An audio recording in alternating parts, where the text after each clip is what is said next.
Welcome to a quick chat with the Unemployed Alcoholic. Who am I talking to? This is Dave McIntyre. Well, hey, Dave. Who is Dave McIntyre?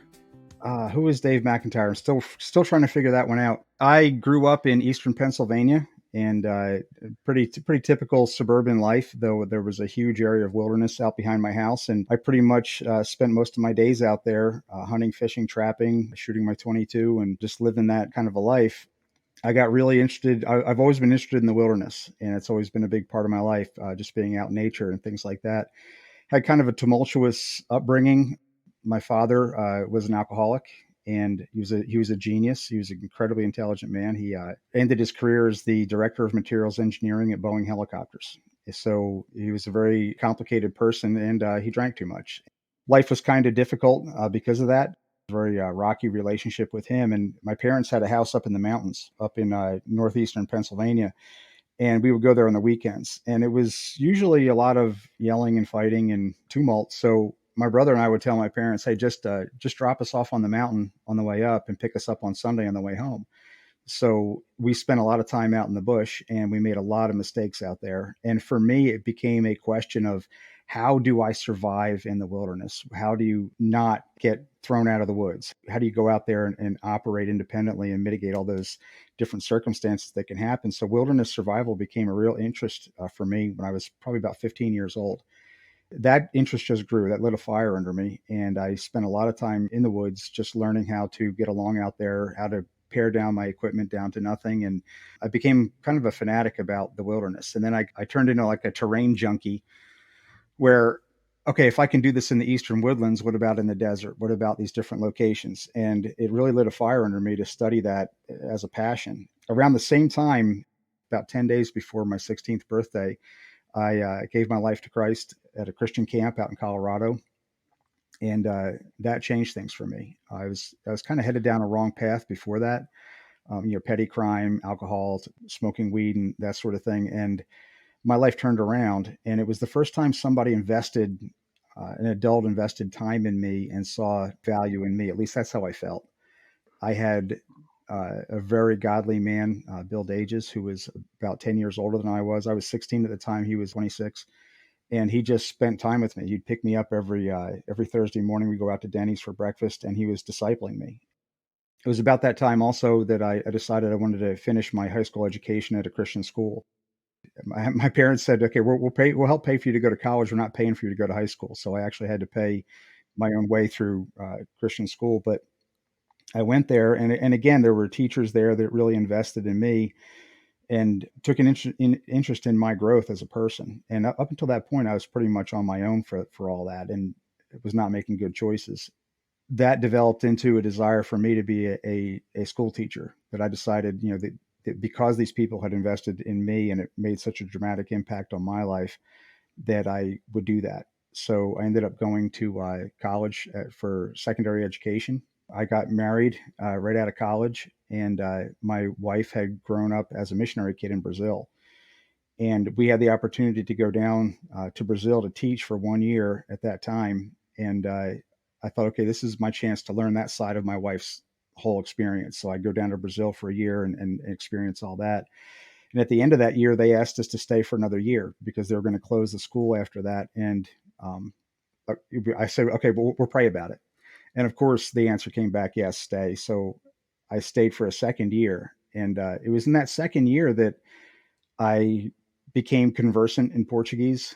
I was teaching American kids in English all day. So that first year, I understood Portuguese fairly well, but I wasn't really speaking it clearly. And then the second year, that wall broke in my brain. I could actually think in Portuguese at that time, and things changed. And I also got to really see the impact of missions and what was going on there with these people. I got to see the generational impact of the gospel, where a person will have Christ come into their life at one point, and then they change, but then you see their kids change, and their grandkids are changed, and the whole trajectory of this family is given a new course and given a new life and purpose. And I wanted to be involved in that.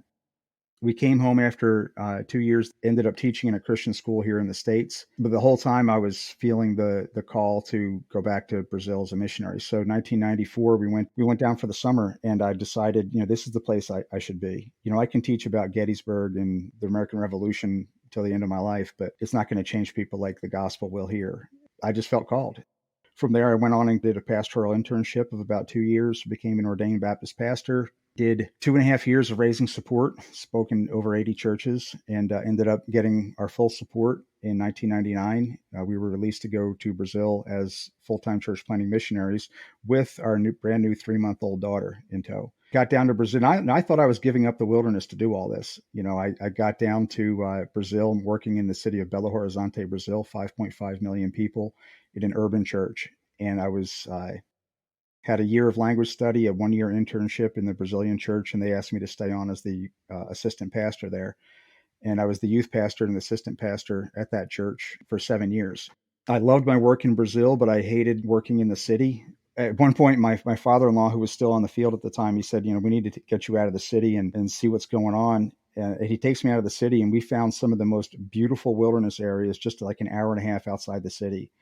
And I was back in my element. I was in the most beautiful wilderness I've ever been in. And that led to founding the Per Ardua Wilderness Ministry, where I was taking inner city kids out to the bush and using wilderness survival and training as a springboard for spiritual development and leadership development.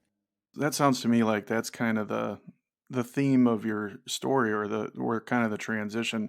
When you were younger, you mentioned your father. You've got a lot of respect for him, but it sounds like things were kind of difficult. Absolutely. And then you found kind of yourself in the wilderness there. And then from there, you found deeper faith and the opportunity to connect with other people and experience discipleship. And then later in life, you're in the city, actually doing God's work, but you're in the city. And then once again, you find refuge in the wilderness. And then from there again, you now are pouring into people. Is that transition something that you've Yeah, seen? all these, if I don't look at it as a transition, I look at it as a melding. It's like, I say all the time that men prepare messages, but God prepares messengers. Okay. And my whole life experience had come together. I thought I was giving up the wilderness to go down there. And the Lord's like, no, I'm putting you in a place where you're going to love it.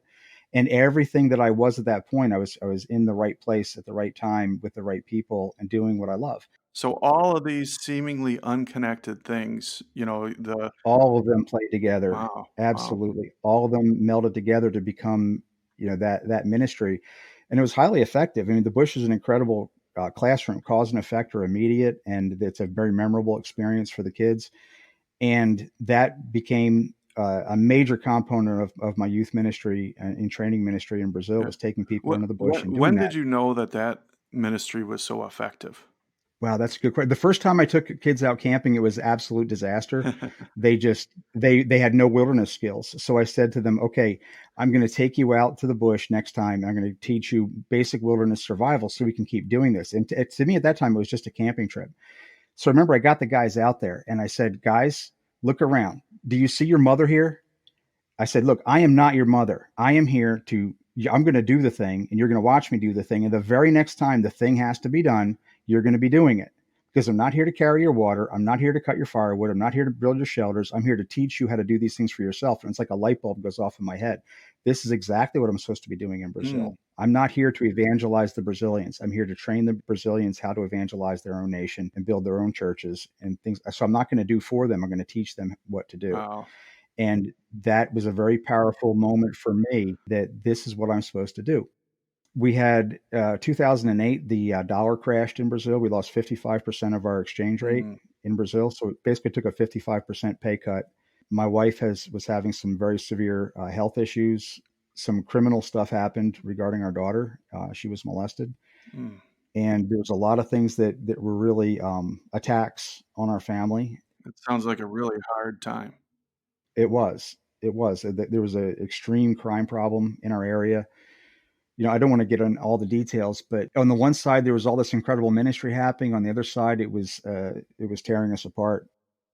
Yeah, in 2008, I opened up the ministry to paying customers as the Bushmaster Wilderness Survival School, and I was taking paying customers in the bush. So we kind of like a tent making thing, so we could actually afford to live.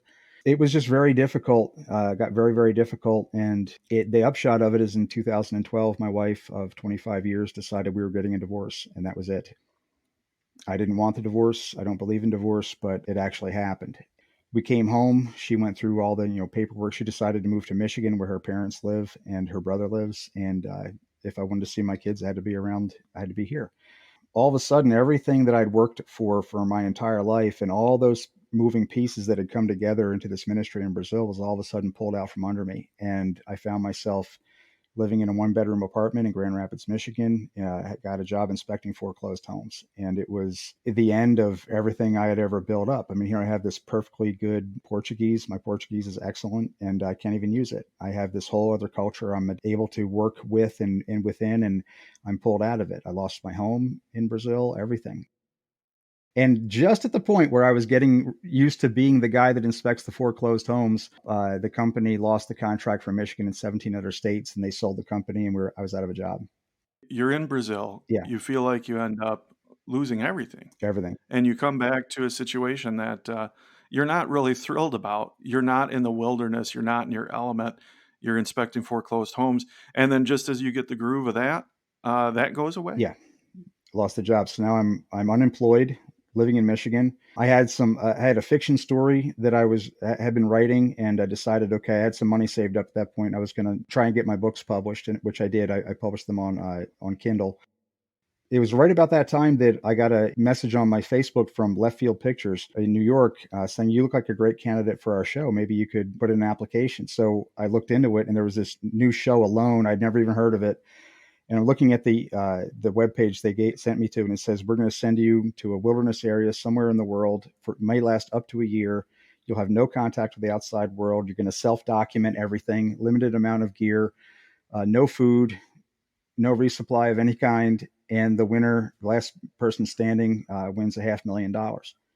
And I thought, wow, okay. I mean, nothing about that intimidated me. And with a cash prize of $500,000, I figured, yeah, I'll put in an application, and ended up moving right through the casting process. Yeah, this seems like the opportunity that you've been training unknowingly for your whole Right. life. I told my brother-in-law about it because I'm actually quite the loner. I love people and all that, but I really am very comfortable in my own skin being by myself. And I told my brother-in-law about it. He says, "What, they made a show just for you?"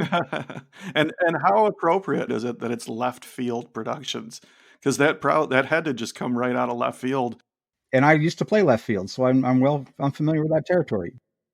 I put in the application, went right through the casting process. Long story short, there was 3,500 people applied for season 2. In August, they took 20 of us to boot camp out in New York. Boot camp was, they're going to give you all kinds of evaluations, psychological evaluation, personality tests, camera training, and see if you're adept with the cameras. And then they take you out to the bush for 2 days, and they have like these former SAS survival people evaluating how well you do and things.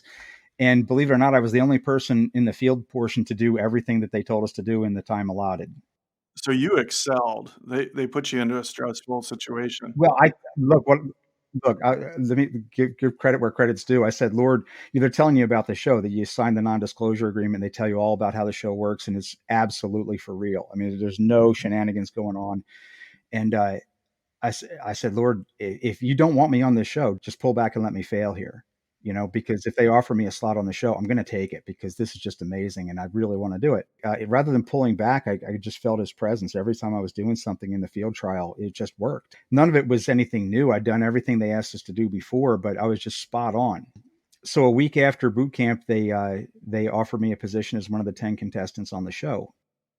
2 days before I left for Vancouver Island, my Jeep got totaled. I got rear-ended at 35, 40 miles an hour, totaled my Jeep. I had spent all my rest of my money on gear for the show because you have to outfit yourself, all those clothes and equipment you have to furnish yourself. And I went to Vancouver Island for the week orientation, and I had like minimal money in the bank account. It was just enough to keep the bank account open. So I had no money. I had my daughter was moving into my apartment while I was gone, so I wouldn't have a place to live immediately when I got back. You literally cut bait, bought a one-way ticket, and were wholly committed Right. to Yeah, this. there was nothing. Okay, so I get up there and we have a week of orientation, camera training, and all that sort of thing, training with the communications system and the safety gear. And then all of a sudden, okay, it's drop day and we're going, and they're going to put you in that boat and take you somewhere. People leave from boat, helicopter, and seaplane. Actually, I was taken 45 minutes up the coast in a boat, and they kicked me out on the west coast of British Columbia, of the Vancouver Island. They call that area the rain coast. It gets 12 feet of rain a year. Oh, wow. Yeah, so I get out there and it's time to get thrown against the wall to see if I stick, you know. And I'd never set foot in that environment before in my life. It was a totally alien environment. It's a temperate rainforest, which means it's rainy and cold and lush. Everything's growing up there. So I felt pretty good about it. I wasn't intimidated by the bush aspect of it. My thing was, how long can I last in isolation? And you really are isolated. The crew only comes out every 7 to 10 days for a brief medical check and to swap out your batteries and footage. So, and you mentioned earlier that you're comfortable, you can function in solitude, but this is a whole new level of solitude, huh? Yes, it is. It's not just solitude, but it's you're cut off from all communications. You have no TV, radio, books, magazines, nothing. Wow. There's no printed or spoken words there. Just you. That's it. And you in the wilderness. You're not talking with the crew on the phone, the sat phone and all that. The satellite phone's there just for you to call for rescue, or if you want to tap out. You're not talking to anybody. So it's just you and your thoughts. And So I imagine the stillness is amazing. yeah, that changes. Okay. Actually, you get there and you think, wow, it's so quiet here, but it's not. It's just speaking softly. And that forest, as you depend upon that forest to survive, and you know that you're not the apex predator in that environment by any means, you become very aware of your surroundings. And after a while, you're hearing everything. It's no longer quiet. It's no longer silent. It's telling you volumes, and you have to pay attention to what's going on all around you all the time. So you're always on alert in that kind of an environment. So you exposed yourself to dangers that you just don't find in society. Yes, nothing is going to eat you on a normal day here. You're not going to die of hypothermia. You know, you're what you really need to survive is very basic: warm, dry, watered, and fed. Okay. That's what you're looking for: warm, dry, watered, and fed. You're trying to create those conditions around you because that's stability. The warm and dry and watered is very easy to do, especially in a place that's getting 12 feet of rain a year. I had a good shelter build up. I had adequate source of firewood and things like that. The question is getting fed. And you have about 3 weeks to a month of reserves on your body to be able to withstand that period of starvation. And if you don't get the food situation figured out, you are going to starve to death. So I knew I had several weeks to get that figured out. That first month I was out there, I lost 35 pounds, basically lost a pound a day. Did not have a bowel movement in that first month. Wow. I was basically starving. There's nothing going in, nothing coming out. And when you're in isolation like that, it's an emotional, spiritual detox that all the stuff you've repressed is going to come to the surface. Hmm. And about 30 days in, I had gone out to check my gill net, and it was collapsed. It had collapsed in the surf and was laying there in a ball. And I was just really, really frustrated because every passive fishing technique I tried was defeated by bulk help and surf and just the general conditions of my water. I was so frustrated. I wanted to take that net and just throw it through the forest and just be done with it. But I pick it up and there's this gigantic northern kelp crab balled up in the middle of the net. So I started untangling that net. And as I'm untangling the net, I got really, really angry and I very frustrated. And I'm like, I am doing everything I've taught everybody else to do. You know, get your passive fishing structure in and get that working. And wave after wave of destruction, it just keeps tearing down everything I'm trying to do. And it was another one of those light bulb moments. It's like, yeah, this is your life. You know, I'm a person that by any objective standard wanted his life to count for God, and everything I had ever done in that regard was destroyed. It sounds like at a moment of desperation, at a moment of literally starving to death, at a moment of complete isolation, at your rock bottom, you gained a perspective on your whole life. Yeah, I mean, it was the end of the process of stripping away the last of my strength. I mean, when you've lost 35 pounds, I started at 195, I was down to like 160. Hmm. And my legs, I could circle my legs at the top with my, forefinger or my middle finger and my thumb. So I lost massive amounts of muscle mass, and I was a walking stick figure, and nothing was working. And I was extremely frustrated at that. And all of a sudden it just took on almost like it became the metaphor for my life, that I'm doing everything right. I'm trying to do the right thing and it's just not working. Everything's just getting destroyed.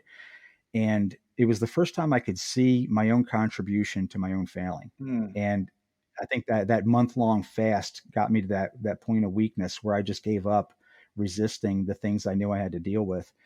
And I was able to see my own contribution to what I had done in those things and the things I needed to repent of in that, and how I had gone wrong in my marriage, and all those different things, and brought those before the Lord, and he forgave me one by one. And after a while, there wasn't he wasn't bringing anything else to mind, and gave me like a little breather. And then I looked down and there's another bucket of rot right there, because so many horrible, horrible things have been done to us as a family by other people. And I thought I had forgiven them, but it was there on that beach, one by one. He just brought up people to mind, and I had to feel all the rage of the horrible things that had been done to us. I mean, I'm talking really horrible things, things that make you want to go out and buy a shovel and a bag of lime. And I had to forgive those people because I just received forgiveness for myself for hurting other people. And God didn't go to those people and ask them permission to forgive me, because Christ had paid for all those sins on the cross, even the ones that were done against me. And I had to forgive these folks. Again, it sounds like in this moment of clarity, you were able to take responsibility and at the same time receive forgiveness. Then that allowed you to extend forgiveness to others. Exactly.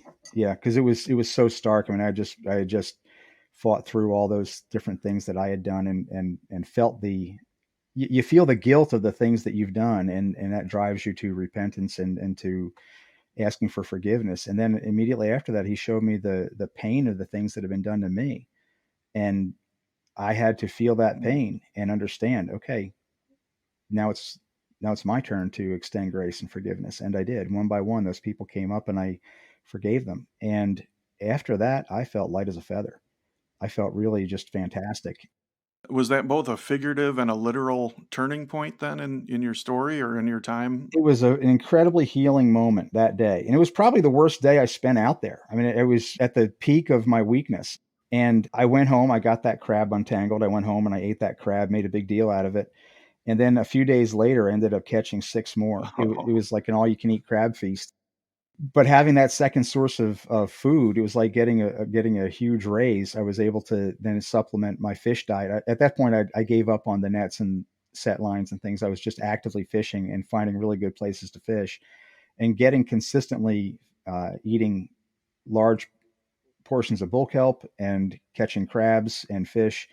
And I was getting regular meals out there, and it got actually easier throughout that second month. It just got to the point where I was eating one large meal pretty much every day. And I'd come home, I'd cook my crabs and fish and kelp and make my fish stew and then go to bed. And it becomes like a Groundhog Day existence where you're just doing the same tasks every day in the same places.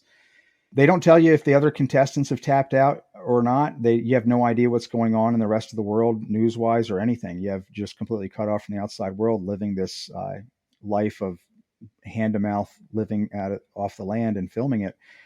And on day 66, they were going to do a medical check, and they came out and they wanted to do an interview with me back at my shelter because I'd winterized it and things like that. And during that interview, my daughter walked up behind me and told me that I'd won. Oh, wow. Right there in that moment when you turned and recognized her, what went through your mind? I was pretty much resigned to the fact that there was someone out there that was sleeping on a bearskin rug and had trained sea otters to catch crabs for them and was having a really great time of it. And I was just living this hand to mouth existence. I knew someone else was out there, obviously, all that time. And it turned out to be Larry Roberts from Minnesota, excellent bushman, tough as nails, and he tapped out on day 64. So I didn't know that. So they come out on day 66, and I turned around and I was convinced I was going to go out of there with an injury. I knew I was going to get hurt really bad, see a broken bone or have a broken bone or a head injury or something like that. And when I saw Aaron standing there, that was my first thought: is I'm healthy. I'm not hurt. I get to leave here without being broken physically in half. And just being able to stop, because it's work. It is hard, hard work to live that way. And just being able to stop, and I don't have to do this anymore. And I get to go home and I get to see my family. It was just overwhelming, the emotion of that time. I don't know how to describe all the feelings that were happening right then. It was very emotional. They actually edited quite a bit of that out, and you see me very composed there. I kind of lost it, and they didn't show all that. Yeah, very very emotional. The relief, the sense of relief that was just overwhelming. That I had done it, and I'd done it safely, and I was actually done it while gaining weight, which wasn't done until a much later season. Wow. Well, Dave, I admire you a great deal. I know a little bit more about you than your story. Your story about finding yourself in the wilderness and then having all those things come together. That's huge. That's amazing. And what's even more amazing to me is the man that you've become through that. You are a man of faith. You are a man who is very willing to reach out to other people and help them. You're a man who's willing to do whatever you have in your power to lead by example and to be there for other people in a genuine way. I certainly strive to be that way, but I have my failings too. I'm not by any means the perfect man. Like, sometimes when I feel people have seen me on the show, they saw me operating at 110% of my capacity there. And, just I have a sink full of dirty dishes right now. I'm a normal person and I have other failings, but yeah, Well, and that's a good point. So much of all of our lives are edited when everybody else looks at them. So much of our lives is what we post on social media, or in your case, you've got a team of people editing together to show. And yeah, people get an improper perspective on what it's like to be somebody else. Your story has a lot of pain in it. Your story has a lot of dirty dishes in the sink. And all of ours do. In fact, we're going to take a quick break right now, and when we come back, I'd love to know a little bit more about something that's going really well in your life and something that you're struggling with right now. Thank you all for listening. We'll be right back after this quick break with more from Dave McIntyre.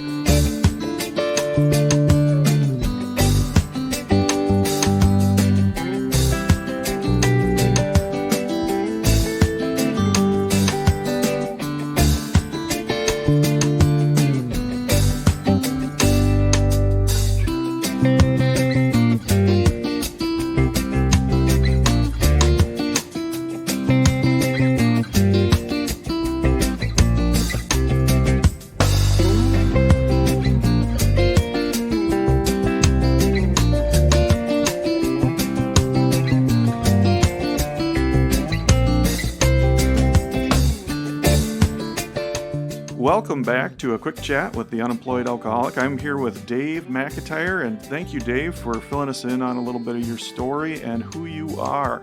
I'd like to know, what is one thing that's going really well in your life right now, Dave? Since the show, both my daughters have had babies, so I'm now a full-time grandfather and loving it. Congratulations, a full-time grandfather. When people ask me what I do, I say I'm a self-unemployed full-time grandfather. All right, all right. So, yeah, I have Matthias, who is 3 years old, and Zoe, who is 2.5, and it has been just a wonderful thing. I mean, my own time with my own kids, like when I think about raising Karina, my middle child, we went down to Brazil when she was 3 months old and went into this whirlwind of change, moving into a new country and learning the language and language school and all that stuff. It's like I looked up and, my kids opening the front door, you know what I mean? It's like, how did they get so big so quick, and of course my son Daniel was born in that time as well. But I feel like I missed their early childhood, and it's a chance for me to kind of get that back. And it's been wonderful having these two amazing little kids to be with. Life just was so busy that you almost missed life. Yeah, yeah, it was just so much going on at that time that when I think back, it's like I barely remember their early childhood. And to me, it's been really really cool to have the time to invest in my two grandkids now. I see them pretty much every day, and it's been fantastic. So every day you get to see them, sit with them, read with them. Yeah, have them over. When my daughters who both live together, when they need a break, I'll have one of the other kids here for a while. I was taking care of Zoe every day for a couple of hours. It was just fantastic. It's been really really good. Yeah, now I know from your story and what you were saying earlier that that you would find kind of a little bit of an escape from issues, but you really found yourself in the wilderness, and now it really sounds like that finding of yourself and finding that peace and joy that's coming from being with them, huh? Yeah, definitely. Just you just get all this love. You see this kid who just absolutely loves you. Mm. And they're uncritical. We all make mistakes and things like that, but these yeah, they I really love my grandkids, and I still have a good relationship with all three of my kids, and we're doing good. We're making it work. Not everything is going perfectly, but we're making things happen. We're making our way through it, and it's just good to see my three kids stepping into adulthood and moving into independence. So that's my goal right now, is to get all three of my kids established on their own lives, and that's it. Man, that is such a precious thing for you to have that time with your grandkids for what I'm sure is bringing you closer to your kids through those relationships. That's just incredible, and I'm so happy for you that you have that. What's one thing that you might be struggling with, Dave? Well, since the show, I've been traveling all around the country, speaking about basically telling the story that in full that I was telling in brief in this interview, and how the Lord provides strength for us in our weakness, and actually will take us to the point of ultimate weakness to show us His strength.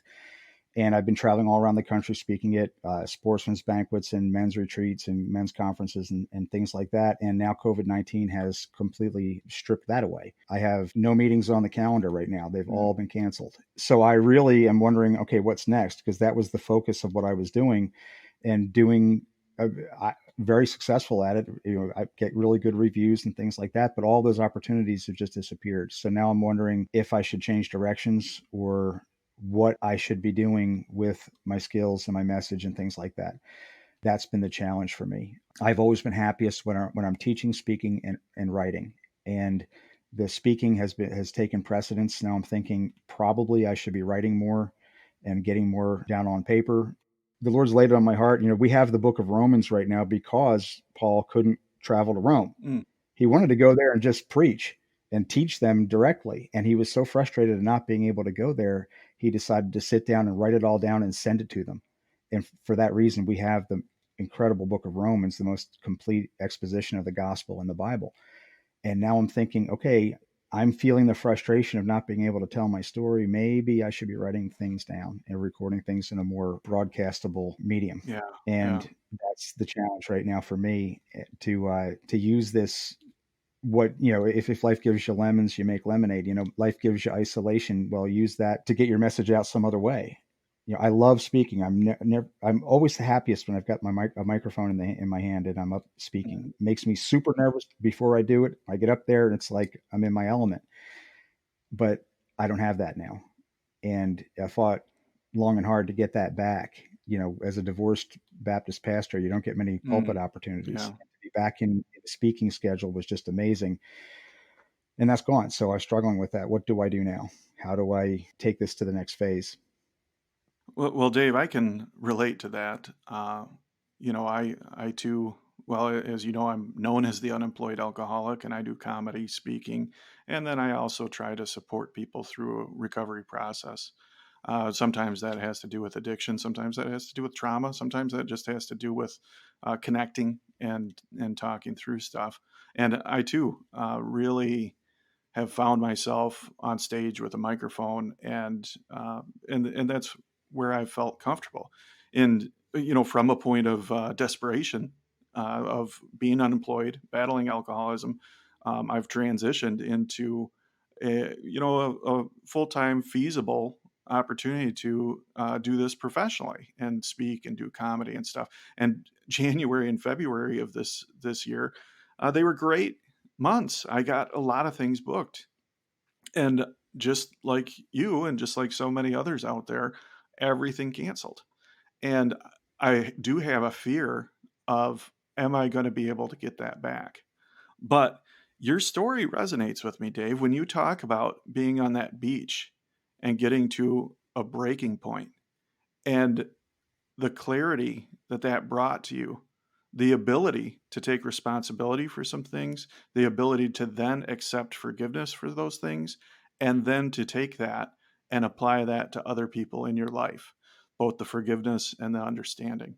That is where it's at. Those moments of crystal clarity that really propel us to the next thing. I don't know what the next thing is going to be for me, and I know from what you just said that you don't know what the next thing will be for you. But I do know that we have a calling on our lives.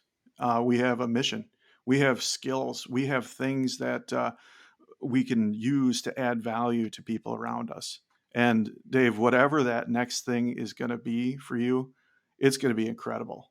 Whether that's reading a book sitting in the living room with your grandkids, or whether that's in front of 5,000 people at a church function talking about winning $500,000 on a loan, it's going to be good, my friend. We're going to be okay. We're going to get through this. So Yeah, I've skipped to the end of the book. I know we win yeah, in yeah, the end. yeah, yeah. We win, so that's good, and I think that's this is a difficult time, but people are amazing. We're amazing, and we win in the end because of and from my perspective, because of what my Lord and Savior has done for me. That is, in a nutshell, what keeps me going. Absolutely.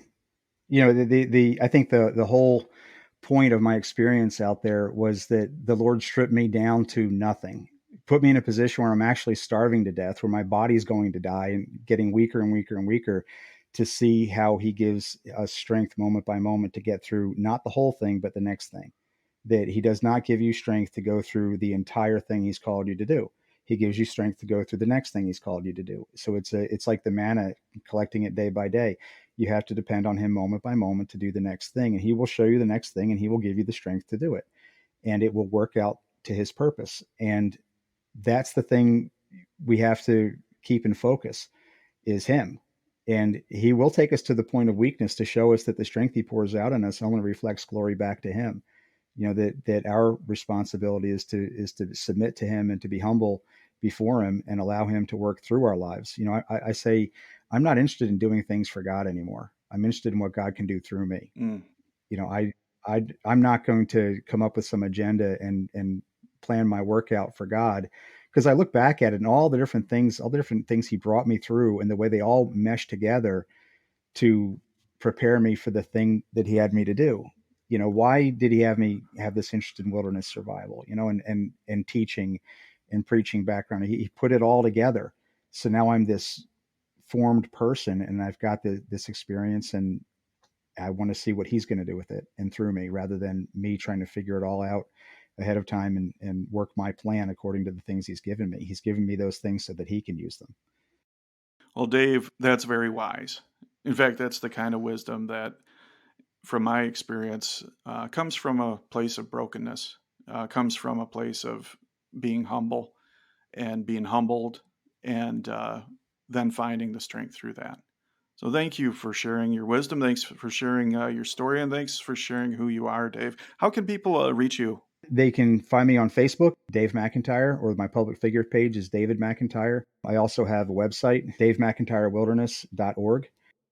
For about 20 years, I've been carrying a neck knife, which is also set up as a personal survival kit. Working with Sean Mullenbelt of 51 Bravo Knives, we've designed an upgrade to the knife, and he sells those on his website. And you mentioned that fiction book that you've got. What's how do people find that? That is on Amazon Kindle, and the name of the series is The Fall. The first volume is Scarce Upon the Earth. Basically, the story is a virus wipes out 90% of the population of the Earth, and the 10% that are not have a natural immunity to it, they are psychotic. And my main character wakes up and he's in his right mind in this world, and has to survive. And it's not just it is a good action adventure story, but there's also a message to it. And I deal with a lot of issues that we're facing as a country right now. And I don't get preachy with it, but just the natural outworking of the story brings to light a lot of solutions that I think people are needing to hear today. Sounds pretty relevant for everything that's happening right now. Yes, it was written pre-COVID. Well, Dave, thank you so much for joining us for a quick chat with the Unemployed Alcoholic. I'm Aaron, the Unemployed Alcoholic, and if you ever need to reach me, you can always find me at my website, theunemployedalcoholic.com. Go there, check it out. There's a lot of cool stuff there for you. Thank you for being you, and have a great day.